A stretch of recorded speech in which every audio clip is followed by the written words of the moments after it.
Welcome, everybody. It's time once again for the next chapter with Charlie Hedges, as he explores turning the page on his life and yours. Welcome, friends, to the next chapter with Charlie. You know, we live in a day and culture almost devoid of traditional elders.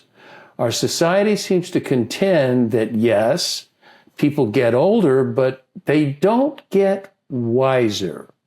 And then, adding to that, most old people seem to have little concern about this serious conundrum. Our very special guest today, modern elder Marc Cooper, is doing something about it. In his latest book, Older to Elder, Marc holds a conversation with his audience about both the value and traits of a modern elder in a highly individual culture. And he talks about wisdom and experience from what has been historically known as elders. So enough intro. Let's get Marc on the show to explain. Marc Cooper, it's such a treat to have you on the next chapter with Charlie. Yeah, it's a new playground. I'm having fun so far. Yeah, we don't need to tell the audience all the fun we've had, but it has been 30 minutes of fun trying to get on the air. Yeah, it's life is. One of my teachers once said, "Life is the ultimate guru," and I kept that in mind for a long time because life is inconvenient a lot of times. And then how do I deal with the inconvenience? And if I can deal with the inconvenience rather than reactionary, but more consciously in a way that allows me to get value out of it, that it doesn't become an inconvenience, it becomes a teaching, then there's a model that I can use that where life doesn't impact me like it usually does. And I think elders develop that skill set. Yeah, and it comes with, it's something that does come with age, doesn't it? It comes with experience, with the gaining of wisdom. I don't know if that's true. Okay. I think there's a better opportunity because you've been through life experience and have had the school of hard knocks, the failures, the successes, the dramas, the traumas. You've had a life. And life teaches all the time. First of all, life doesn't care. That's the first axiom you got to get. It just, people have died in your world. And, 2 years later, they're disappeared. They're not in existence anymore. Life goes on. That's something that never stops under all circumstances. So,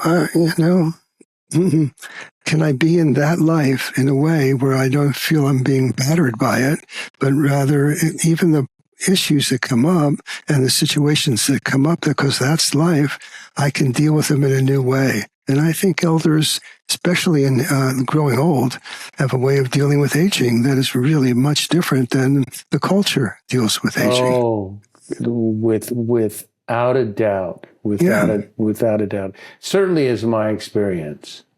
Before we get into elderhood, I would like our audience to know just a bit. I know you're very humble, and so you won't talk much about it. Mm-hmm. But talk to me just a bit about your highly productive first half of life and how that prepared you for the next part of life. I'm sure I said this morning to you in our call, but I used to look at explanatory principles of why I did what I did. I'm going to do this because there's a because that led me to the next event and the next event and the next event and the next event. School, college, dental school, graduate school, consulting, transformational leader, all that stuff that I've done. And now I find out that it's more likely that I've been called. Now, that sounds really strange and somewhat cosmic, but I began to let go of all that past to hear who I really am and what I'm really here to do. And so none of the past really matters in that new calling, because it doesn't care that I did this. That's past. So I am somewhat reluctant to go through it because I'm 80 years old and we don't have time to go through any of that.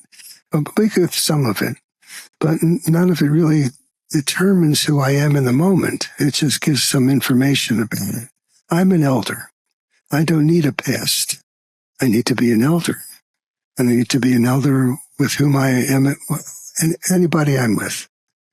And elders are not past-based. Elders are future-based. Elders are looking at a future of compassion and health and doing the right thing and values and principles and cosmic laws that need to be installed. And so it's so much easier for me to talk about that than to talk about what I did in 1984. Perfect. I'm in. Tell me something. I have a quote that is a very influential quote for me, and I'm wondering what you think of this quote. I heard it in probably 1985-ish. And this, you are who you have been becoming.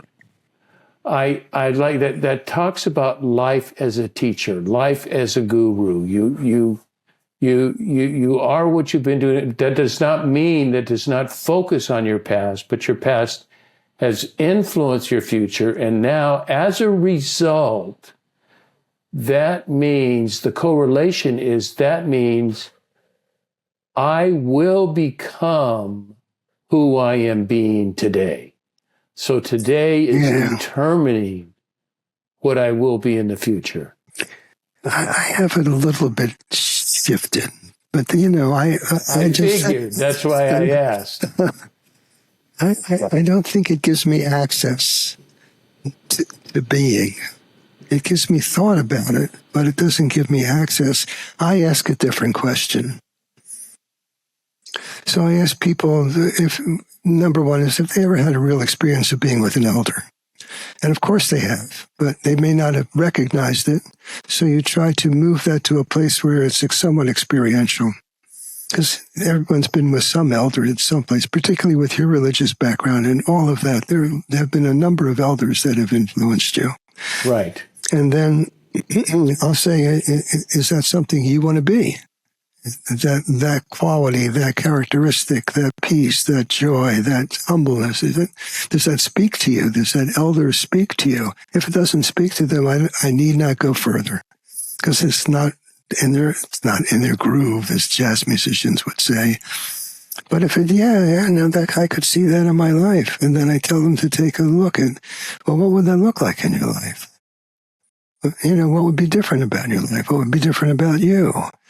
So I move people in terms of speaking about elder to a future of where they can see themselves as an elder. If I can start there, then the question is, well, how do I get there? Well, that's a whole different, that's operational.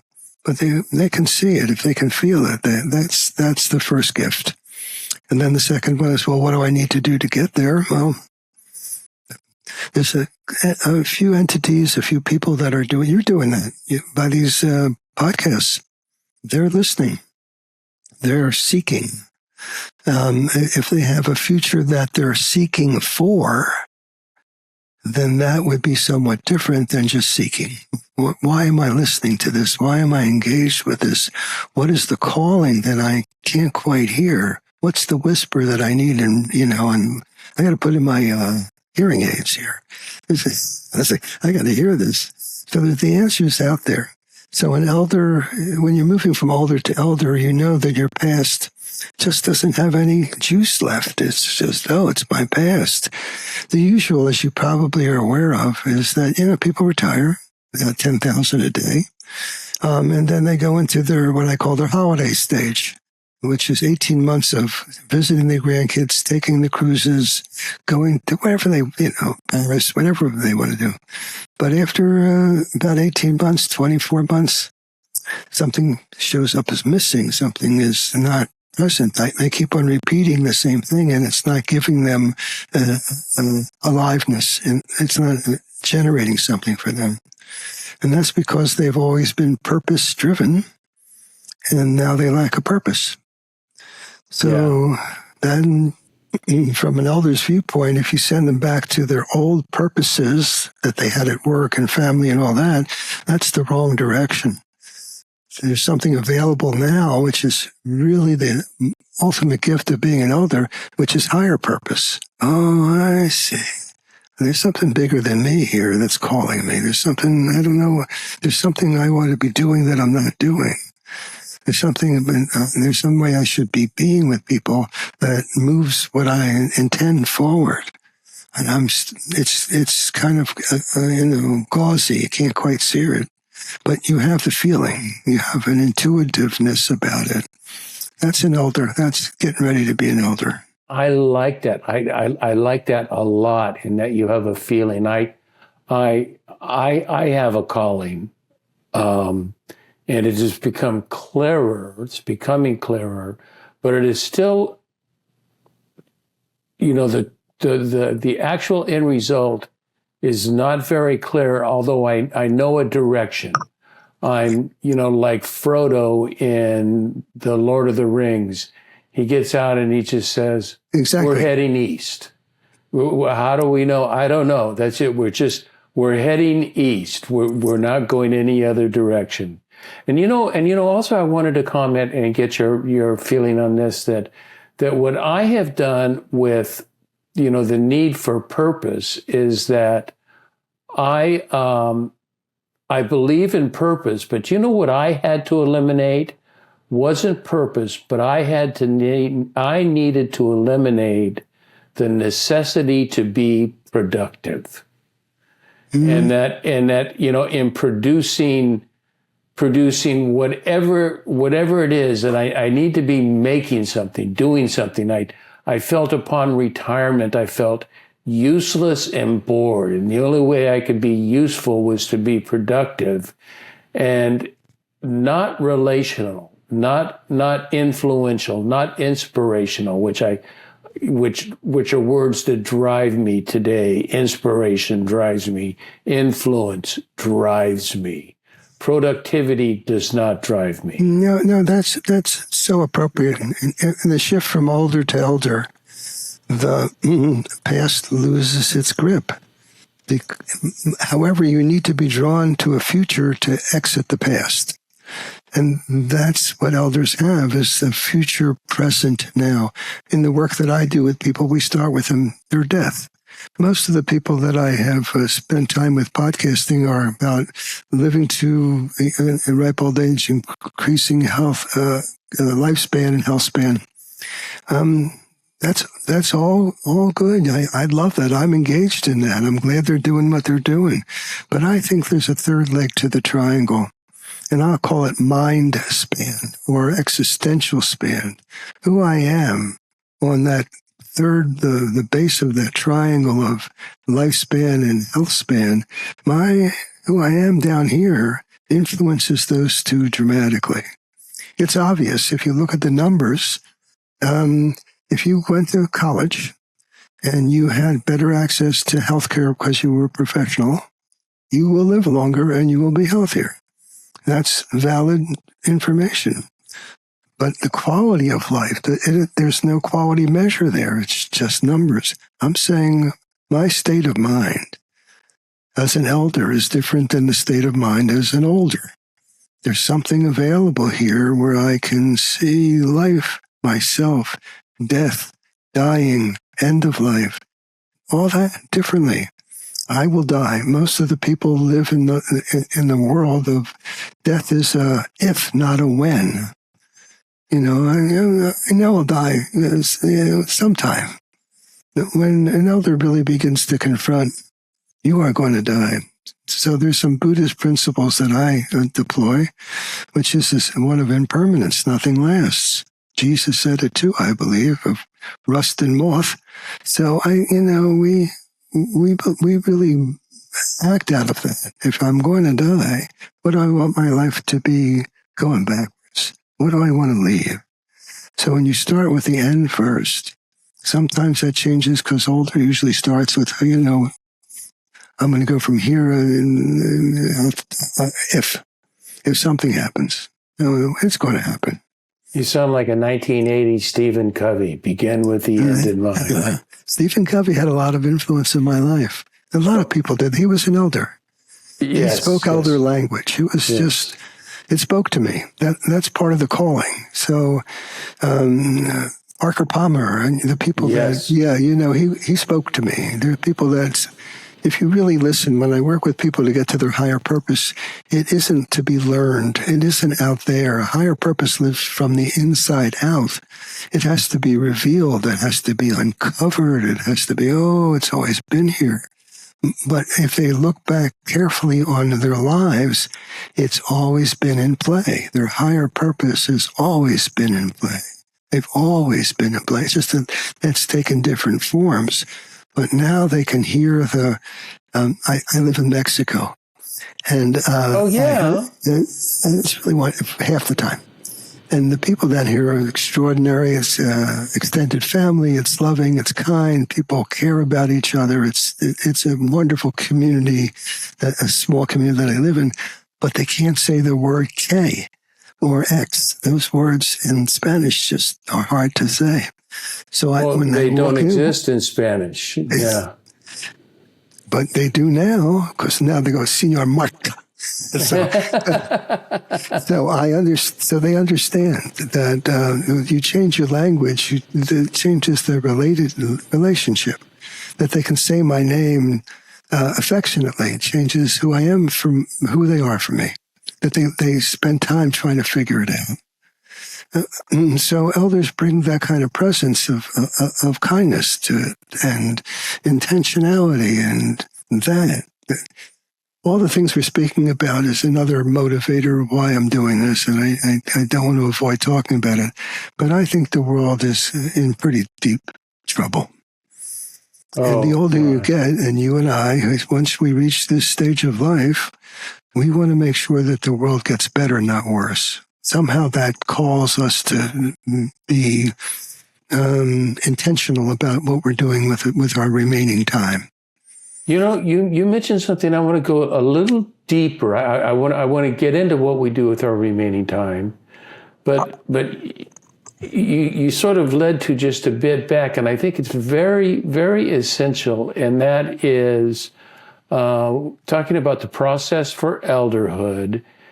And you mentioned to me that it begin may be not the right word, but it certainly has to do with a mature understanding of the deepest self. Yes. I don't think you can know others until you know yourself. That's another part that occurs if you bring death back into the picture, when you know you're going to die, you get to be brutally honest with yourself. You stop this place of self-deception. You start telling the truth about what's really true for you, down to the deepest. But you also have a capacity to forgive. And so if you can get to a place where who you have been and who you have been and you move it from the subjective to the objective, when it just becomes, oh yeah, I did that and it was that and all that, when you can let go, that's the beginning of the older process. It's like, wow, I don't have to do that anymore. I don't have to be that anymore. I don't have to talk that way anymore. There's a certain sense of emancipation that's coming over you. Like, I don't have to be restricted to who I have been. There's choice here that I can now make. When you're older, like, you have more permission. You don't have to, you can be more of yourself. And so when our process begins to happen, and there's a good opportunity to move to the path of elder rather than follow the path of older down, dictated by the culture and the insurance companies. So, yeah, I think it's recognizable, but you have to be open. People know it's calling you, and you're opening to it. And I want to question something right along that line, was something you brought up that really, a couple of things. you use this phrase, and I think this has to do with understanding yourself. No distinction, no power. That's powerful, but it requires explanation, Mark. That's a very deep thought. I'll give you an example. Because when I was in dental school, I had a radiology professor, Lauren Katina, who I loved, by the way. He was one of my favorite teachers. And you would go and you would look at these teeth x-rays and jaw x-rays. And then he'd ask you a question, and you say, you didn't see it. And then he would point to it. He'd say, see that lesion there? And all of a sudden, every time you looked at an x-ray, you looked for that. It distinguished it in your experiential knowledge, not just in your intellectual knowledge. And so a distinction is not only what is known, it's how it is known. You and I know elder differently than other people now. You and I know life differently than other people. You know spirituality different than other people now. It's distinguishable in a way for you that gives you better access to it and power. The more that it's distinct, the more power you have with it. And the more power, would a synonym for that be influence? The more distinction you have, the more influence you have? I think they need to be distinguished. Thank you. I think they need to be distinguished. Influence means I have to be able to be someone who is held as influential. I can have a lot of power and it doesn't go anywhere. But if I don't change who I am with other people, if I don't become, and what the term now I think is influencer, if I'm not seen as one of this, but you need power to influence, but it isn't a guarantee that you can. Yeah. I had a very interesting experience about a month ago. I was at spring training. My son's a baseball player. I was at spring training. What team? He's with the Cleveland Guardians. He's playing tonight against the Padres, so I'm going to San Diego. How exciting. So I'm going to San Diego to watch him play. So that will be... What position does he play? He's catcher. Oh, what a hard position. It's a beautiful position. I mean, he controls the game. That's the king of the chessboard, is the catcher. Yeah. Yeah, okay. And he has two assistants that he has hired that live with him, and he's not married, and they take care of his life. They do, he gets 3 days a month off, works 10 hours a day. He just has no time to do what most of us have time to do, because he's either resting or working out or at practice doing whatever he does. And I noticed this last time, Mark, I intentionally, as I'm moving into elderhood slowly. I've been sort of a year or two in the process of it. And I intentionally said much less. Our family is philosophical. They will debate and they're not argumentative debates. They're thought debates. They're thought experiments that they're testing on one another. And then when I would talk even personally with his guys, he calls them the boys. And when I would talk to the boys, I really played role of observer and of deep listener. And, I think it was so powerful. I had more influence when I said something. I'm not in favor. I'm not an active advice giver. Here's what you ought to try. I like to say, what if? Have you considered?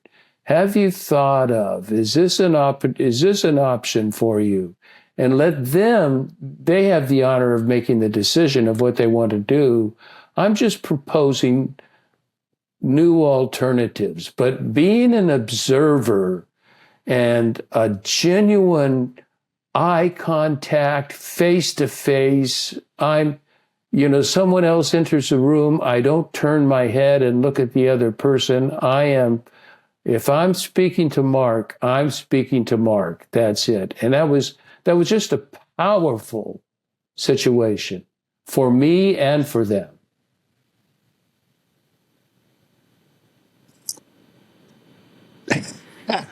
I spend a whole day on that one. So I'm going to say some things that are hard to believe. But number one, listening is more powerful than speaking. The elder understands that principle. In fact, if I listen intently enough, the words that they say are what I want them to say. I ask questions to hear something that's already there in me, and I'll know it intuitively when they say it that that's their truth as well. So you bring out the truth in people about themselves, and that is a real service. So keep on asking the second and third question. Most people listen to respond, not to. So, and the other part that people are unaware of is that listening is access to being. If I want to know who I am, it's reflected in how I'm listening to people. It's a direct reflection. I'm in line to get a car at an airport, and the line is extremely long, and the people in front of me are extremely slow, and I'm impatient, and it's hot, and it was an 8-hour flight, and you could go through the whole storyline. Yep, okay. And then I look at who I am in line, and what is that giving me? So, and how when I hear people talking, and I'm coming from my impatience and my, upset and anger and my judgment and evaluation. And then I shift to, people are people. One of my principles is people are people and you're one of them. And I forget, I'm one of them. It's just all the same. You're all the same in line with the same anxieties, the same frustrations, and... Yeah, but there's a key in that listening which is more responsible it's about the way I'm listening or the way I'm seeing it rather than that's the way they are. Right. I become self-determined. And you talked about self-awareness. You talked about self-understanding. Elders engaged in that. That's their playing field. The more I can understand myself and change that. You can't change anything until you see it. So it's really about seeing who you are at the moment that gives you that response. To be what you call the observer or the witness. To be that in life. About you, too. Ask yourself the second and third question.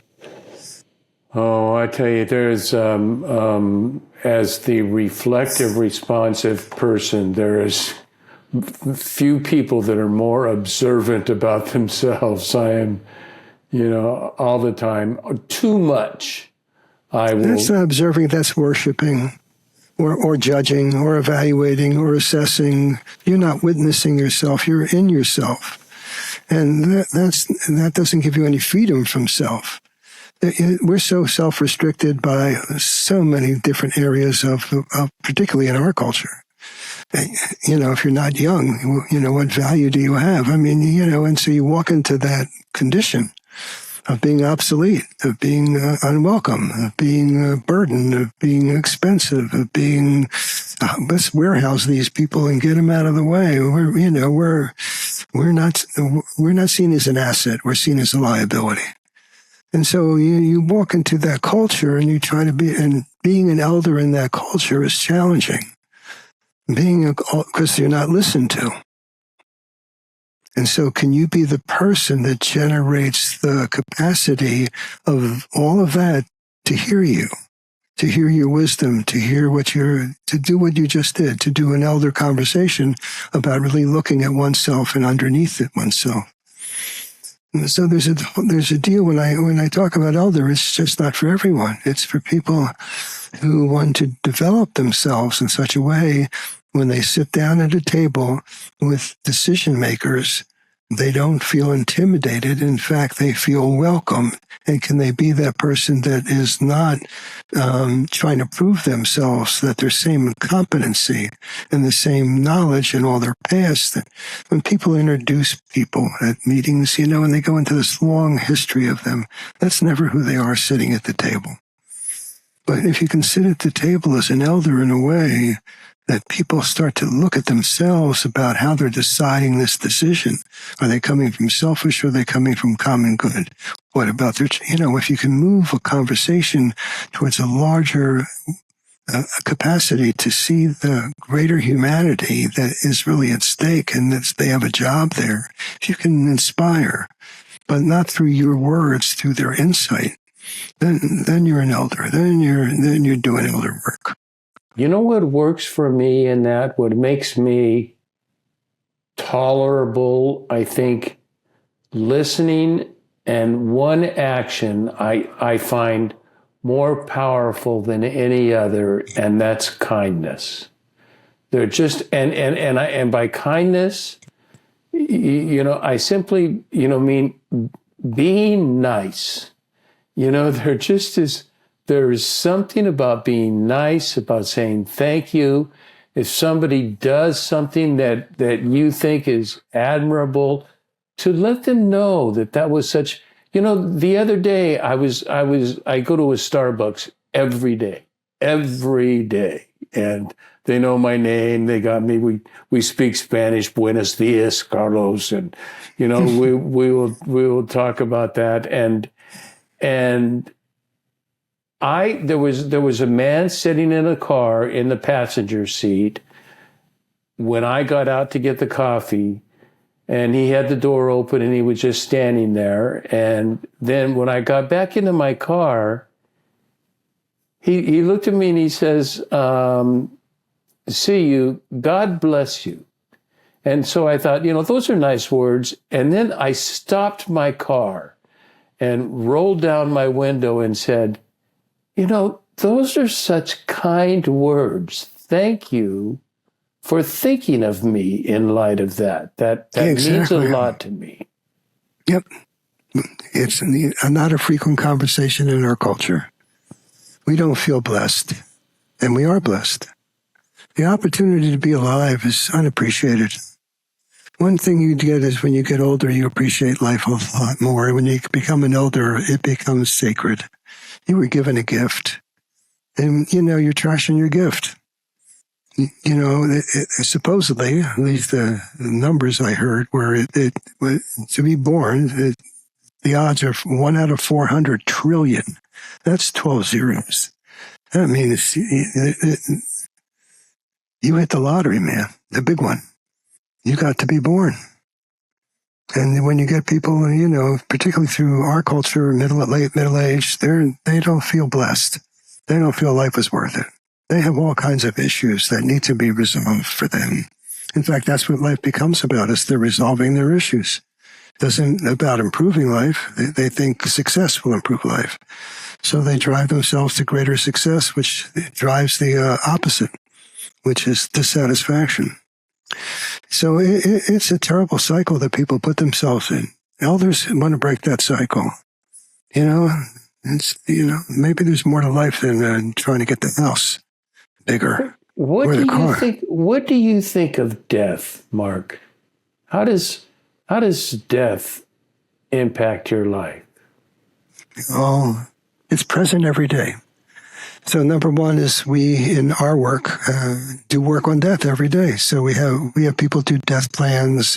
We have people do things where if this was your last day of your life, what would you do? What was the last week of your life? What would you do? Well, you start doing that stuff.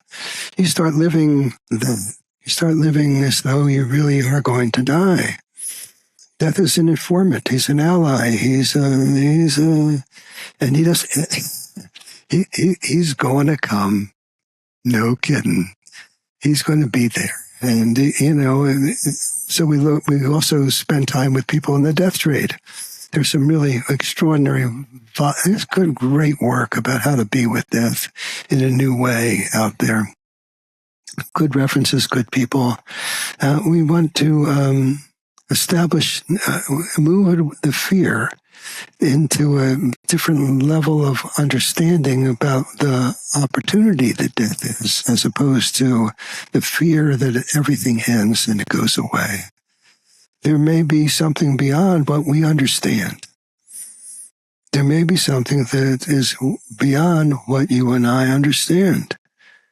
But we have a difficult time being with that which we cannot know. Elders begin to relax that a bit more. I can be with the uncertainty.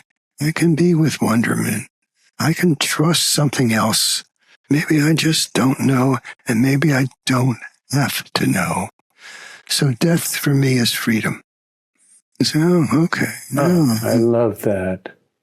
I love that. You know, it's my time with the late medieval Christian mystics has taught me just a whole different view of what we call the source of God.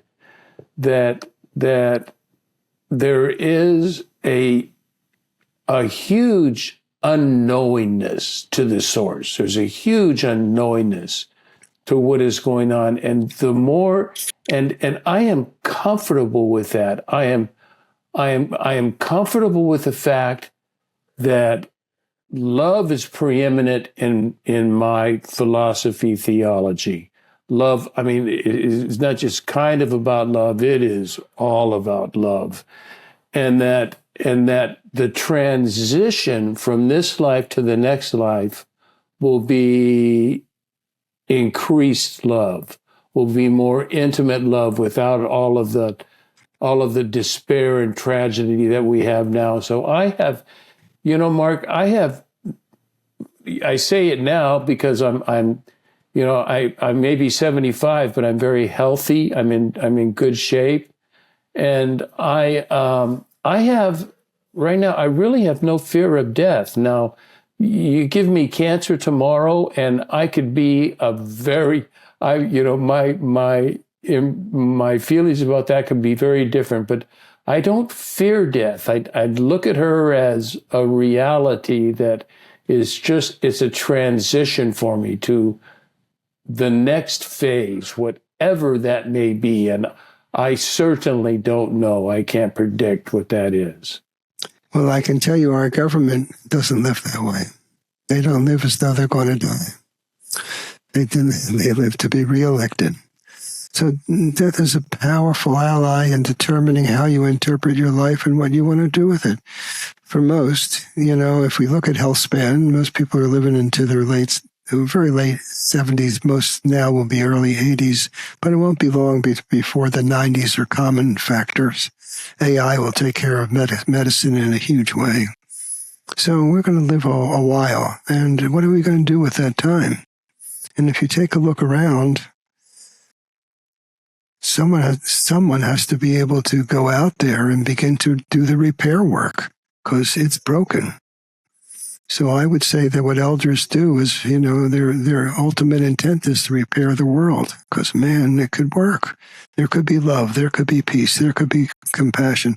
You watch these videos on some of these feeds, and what melts people's hearts is when you see good deeds being done. Yes. Like they pick up a puppy dog or whatever that is for them.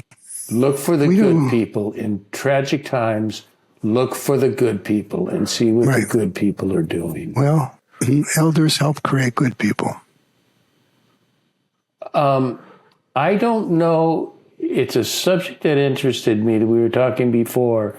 I don't know if it goes way back to our discussion, but I want to talk about Dharma and Karma. I like the calling and the outplaying of the calling that you brought in the distinction between Dharma and Karma. Can you explain that to us? I think that was very not helpful. as well as a Buddhist monk, but I'll give it a try.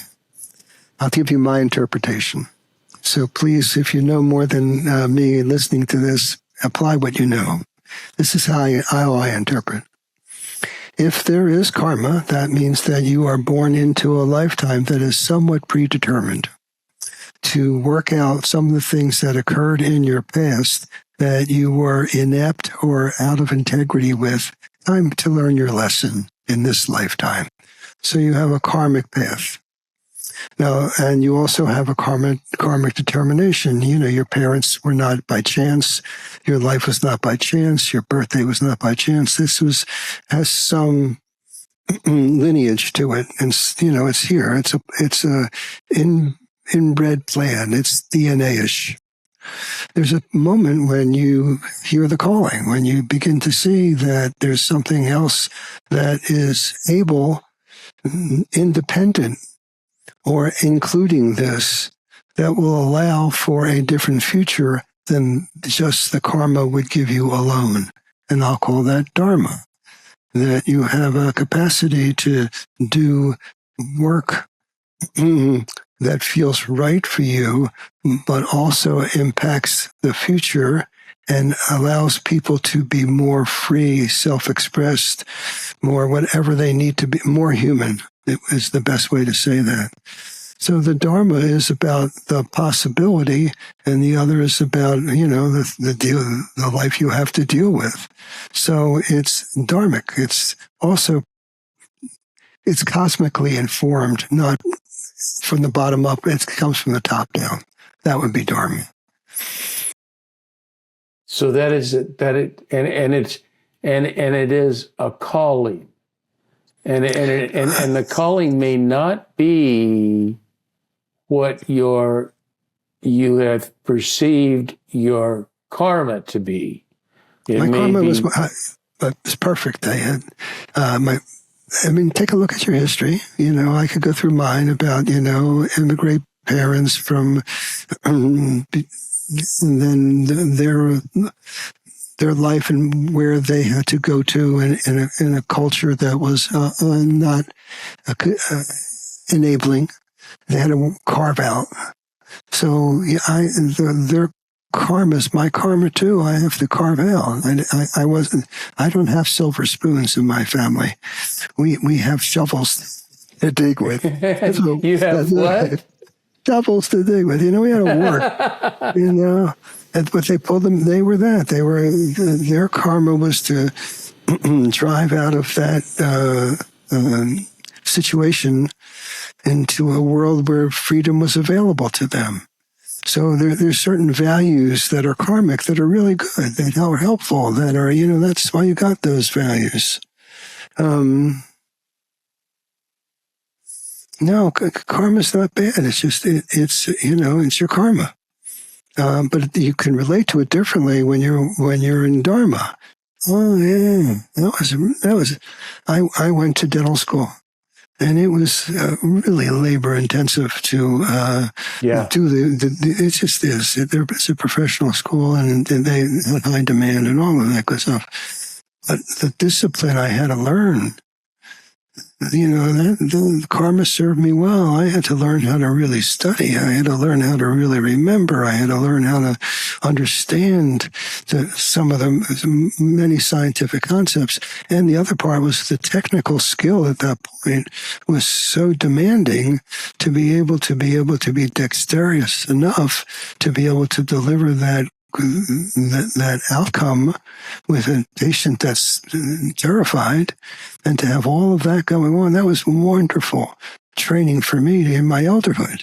So, it was useful. So Dharma doesn't negate the karma, it imbibes it, it includes it. It's like, but it doesn't interpret it as a punishment. It's more, it's more insight. It's more, okay, that makes sense. That fits.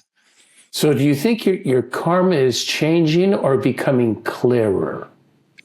It doesn't matter, actually, because I'm living my Dharma. I have a chance to alter the way the world works. Someone asked me, we were out to dinner with a couple people, and they were all talking, this is a small community of expats. Canada and the United States. And a lot of people I live in a little casita. Some people have one of those, they have all that good stuff, the big ones. And they're all talking about what they do or did. And they asked me what I'm doing. And I said, well, my job is to change the world That's what my job is. I want to change the world. And this is the best part for me. And they kept on eating. They didn't even say another question about that. It was you got to be kidding me. That was just sort of like, this must be an idiot. And, at first, what came out of my mouth long ago and for a very long time was what would work over there. Now what comes out of my mouth now is what works over here. Am I fully self-expressed? Am I embarrassed? Am I hiding? No, I need to be socially appropriate. I understand the way the game is played, but I don't need to compromise myself. I need just to say it the way I need to say it. And how they respond is how they respond. But I can tell you that in my experience with my groups and the people that I work with now, if you are living into your higher purpose, your quality of your life is far different than if you live in accord with the past and what the culture dictates. That's obvious. Your mission in life, or your call in life, as you feel your call, really is to change the world. And you have, you gave me, I would like to talk to you about your Pareto, your 20% rule. And my call is to change my world. I feel I have an impact on whatever my world is, and has that expands. Yeah. And that expands to other people. But you have a different call. No, I don't think it's an either or, you see.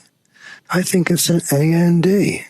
The more I know Mark, the more I understand Mark, the more I forgive Mark, the more I find him humorous, Mark, the more that I can laugh at himself, Mark, the more that I can forgive Mark, the more that I can love Mark. That needs to be there in order to have this occur on the other side in the world. But you can't, and there's a Buddhist principle called interbeing. And in that principle, everything is so interconnected that if you change you change it. And so I believe that is also true. That is also in functioning. That is one of those cosmic laws that you are. I totally believe that. Yeah. Rumi says, you're not a drop in the ocean, you're an ocean in a drop. I've not heard that. That's wonderful. You know what I'd like to change subject just a bit, in that, speaking of elders, and that the lack in the American society of elders, in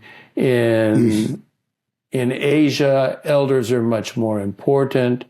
I don't know about the whole of Europe, but I know in Italy, elders are very important in Italy, that the children take care of the parents, they live with the parents, and they do work with the parents. So eldership is important. But the place in the United States where eldership is huge is in the indigenous population. And you have worked a lot with indigenous Americans and elders are huge. Elders and ancestors are huge in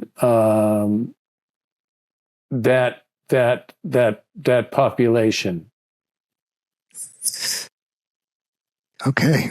It's a bifurcated answer. So number one, elder is a way of being. So when you're around Native Americans or South American elders, there is a presence there.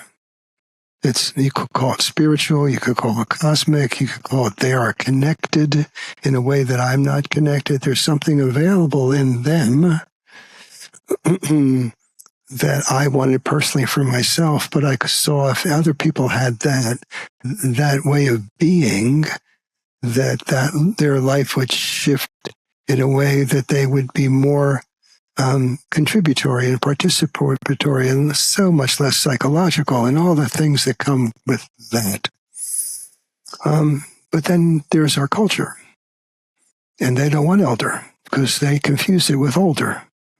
There's no listening for elder. So you introduced me as a modern elder, and I would like to change that word to a contemporary elder. Okay. I'm contemporary. I'm at the moment. I can be in a business group dealing with whatever consorted issues that they have, because I did it as a living. So my conventional wisdom about how business works and how leadership works and all the things I did is still very functional, still very applicable, but I'm not seen as older. I can now be an elder in that conversation with them. I can bring my being up with that because I've been there. I've done that. I understand failure. I understand bankruptcy. I understand when the market changes. I understand that stuff. So I can listen in a way that is, they know that they're speaking to someone who understands. And they understands in a way that gives them a different viewpoint of what they understand. So I gain their respect. I gain their listening. And once I can do that, things change. So I have to be the one to be responsible to be heard in a group like that. I have to be contemporary. Yet I have anchors and anchorage to all that legacy of thousands of years of elder now. So it's a melding of those in a way that will allow it to be heard. And I'm responsible to be heard. I'm responsible for how I'm listened. It's, all the complaints I hear about ageism and all this stuff, and, learn how to talk to them. Be the one who speaks in a way that they hear that you are not useless, that there is something valuable that you have to contribute, something that would allow the world to operate differently than it does now. That's, do your job. Anyway. But that assumes intentionality. Those, in my bubble who retire and live on a golf course, there's not much room for intentionality for elderhood. Yeah, no, we talked about, and we can start completing about this. I look at the 80-20 rule as a cosmic law, because it always works out that way.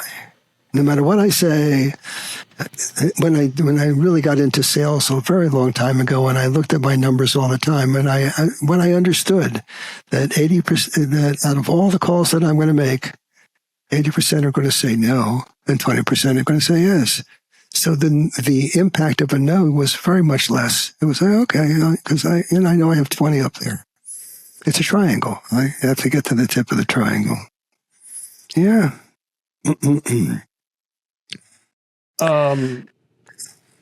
Tell me, in the Native American culture, I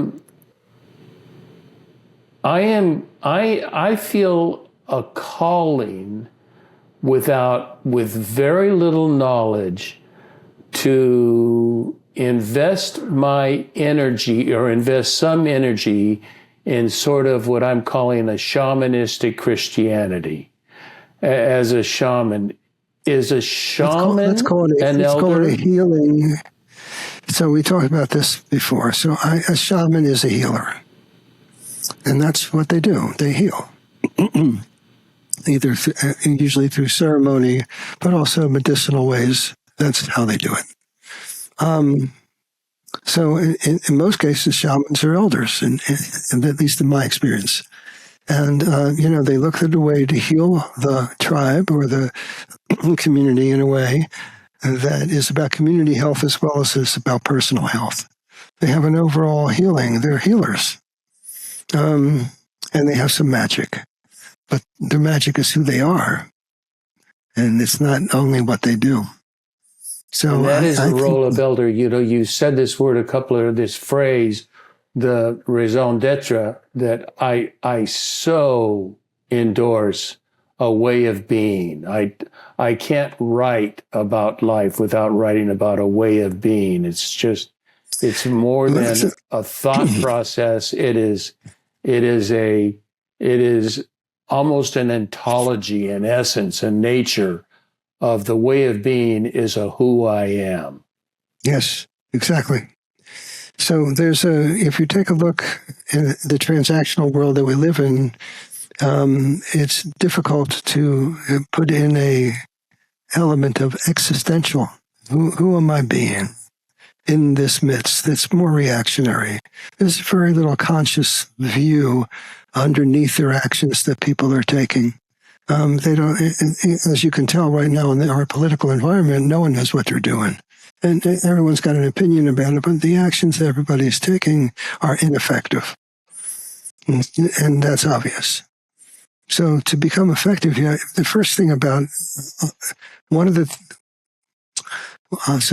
elements to move from older to elder is become responsible of who you are in the world, as opposed to a victim. And I'm being treated this way. And, no one's invited me to the meetings anymore and all that stuff that goes on. Are you worthy enough to be seen in that way? I think one of the examples I might have been with you, I say, who would I be if I sat down on a bench with Albert Einstein? How would I be inside of that relationship if that was really Albert? How would I react? How would I listen? What would be my questions? Would I be the smart aleck kid? No. Would I be the successful businessman? No. Would I be the family man? No. Who would I be inside of that conversation? And that's an elder over there. Yeah, that's my little reading of Einstein is he's as much wisdom-oriented philosopher as he is physicist. He just has such a grand view of life. I love, I'm going to write on this quote. I do blogs, weekly blogs, and I want to write on this one. Imagination is more important than knowledge because knowledge is limited to a set of ideals. And imagination, it is limited. Imagination knows no limit. Yeah, my favorite quote of Einstein, it's not what you know, it's what you understand. That's my favorite. It's like, oh, okay. Do I understand me? Do I really understand, what causes me to do that and think that? So there's a whole thing that elders practice to move themselves away from being mind controlled. And that means that your mind spews 50,000 to 90,000 thoughts a day. And most of them you don't even see. It's like a ticker tape just running through your head. But those thoughts end up in behaviors, responses, emotional responses, and actions. And most people don't want to know where I got that one from and why I used that one. Is that useful for me? Is that appropriate for me? What does that cause in other people? So most people are irresponsible. Elders are very responsible. They're sensitive to that which is occurring not only over there, but over here in response to what's occurring in the middle. And their job is to alter that in such a way that who's over on the other side changes who they are. And so that's what would your advice do. be? It's time for a wrap up now. We've been about an hour. What would and let's not use the word advice since I'm not happy with that word, but what would be your suggestions for both younger people and older people in either participating or appreciating the value of elderhood? And it would begin with you appreciating yourself as an elder. And then the broadcast would be obvious. Who you would be speaks louder than what you say or do. Become an elder. Go through a process of really understanding the things you have to learn, change, alter, become an elder. And then that would give you a world where elder would be available for you. You have to be responsible. So one of the key states, as you said, is self-understanding, self-awareness, consciousness of yourself. So that would be what the first practice you would do to become an elder. It's like, oh, okay, I wonder. And there are plenty of resources out there to do that.